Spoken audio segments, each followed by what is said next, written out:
aking ipapakita sa inyo ay si Puan. Ang aking pusa na si Ponpon, 4 years old na yan siya, guys. Ayan, 4 years old na siya. Say hello. Hello.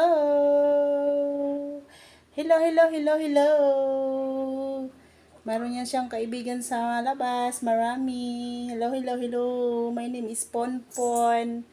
Love ni mami si Ponpon. Malaking pusa yan. Ayan, pinulot ko lang yan daan sa may, sa may Imperial. Yung sa Imperial Plaza, guys, dati kami yung admin doon.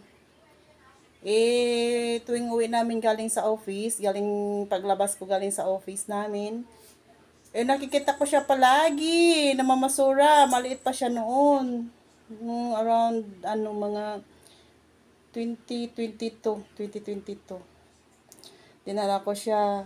Hanggang ngayon, guys, 4 years old na siya, magpa 5 years old na siya.